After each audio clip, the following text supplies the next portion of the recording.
Angin malam membawa nikmat, tidur malam yang sangat. Saya sampaikan dengan hormat kepada muslimin dan muslimat. Assalamualaikum warahmatullahi wabarakatuh. Alhamdulillah, wassalatu wassalamu ala Rasulillah Muhammad ibn Abdullah wa ala alihi wa sahbihi wa mawala, amma ba'du. Pertama, mari kita panjatkan puji syukur kita kehadirat Allah Subhanahu wa taala, yang mana berkat rahmat, taufik serta inayahnya kita dapat melaksanakan tanpa halangan suatu apapun. Kedua kalinya, sholawat serta salam semoga tetap tercurah limpahkan kepada junjungan kita Nabi Muhammad sallallahu alaihi wasallam yang telah membawa kita dari alam jahiliyah menuju alam ilmiah, yakni dengan adanya syariat Islam ala tariqah ahlus sunnah wal jamaah binahdlatil ulama. Teman-teman dai-daiyah yang dimuliakan Allah, perkenankanlah dalam kesempatan yang berbahagia ini saya menyampaikan ulasan materi dengan tema santri dan nasionalisme.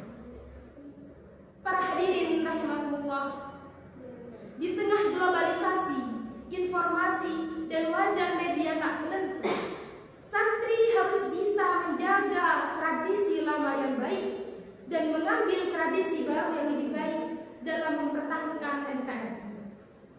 Sejak dahulu, santri sudah menegaskan bahwa mereka ambil bagian dalam NKRI.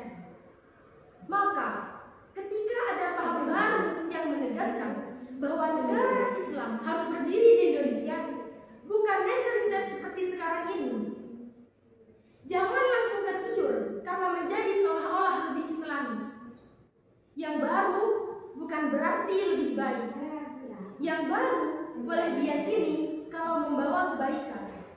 Kalau menjerumuskan pada perpecahan yang tentu tidak sesuai dengan karakter santri, itu berarti lebih tidak baik. Maka santri perlu menegaskan komitmen.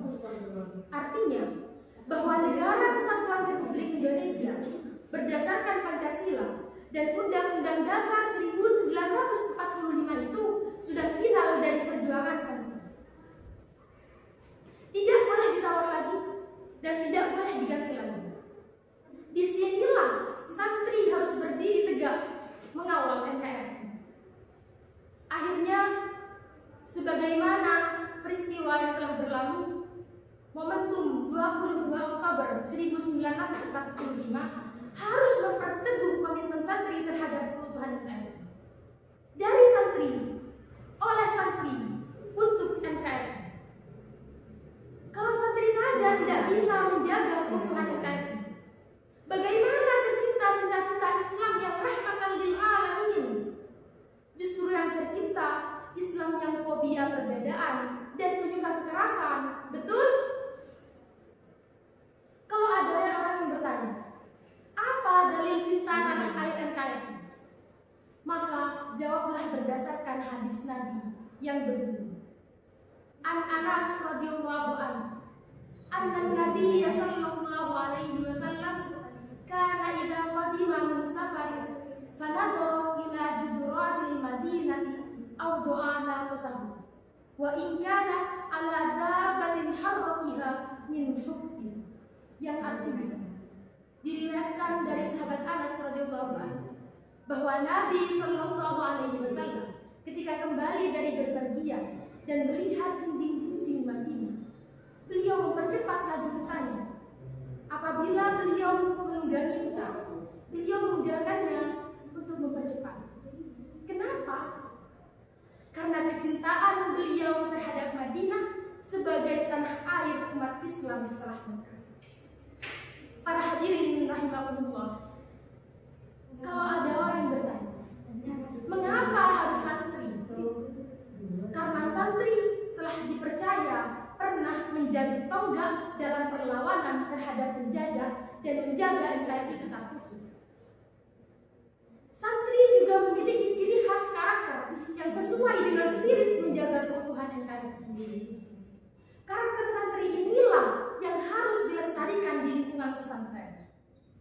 Melalui pesantren, pendidikan yang diajarkan kepada santri tidak melulu kitab kuning.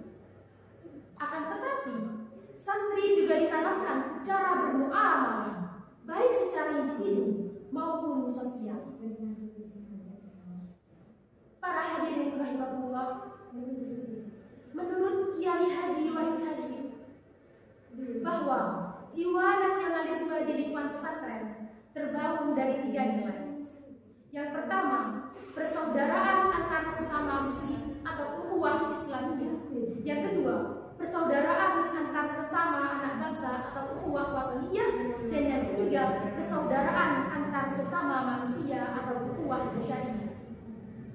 Maka, sebagai negara yang pernah melibatkan santri dalam pertahanan NKRI, kita tidak boleh menjadi kacang yang lupa pada kulitnya, menenggelamkan kontribusi santri dalam membela tanah air lantaran sebagai kelompok Islamofobia. Bangsa ini patut bangga memiliki pondok pesantren yang dapat melahirkan santri-santri yang bermoral, beretika, dan berjiwa nasionalisme yang tinggi. Saudara sebangsa setanah air, demikianlah yang dapat saya sampaikan. Kekurangan saya semata karena saya manusia biasa, dan kelebihan saya semata hanya milik Allah Subhanahu wa Ta'ala. Sekian yang dapat saya sampaikan. Mekar 1000 bunga di taman, mekar cintaku pada ikatan. Ilmu ku cari, amal ku beri untuk agama, bangsa, dan negeri. Wallahul muwaffiq ila aqwamit thoriq.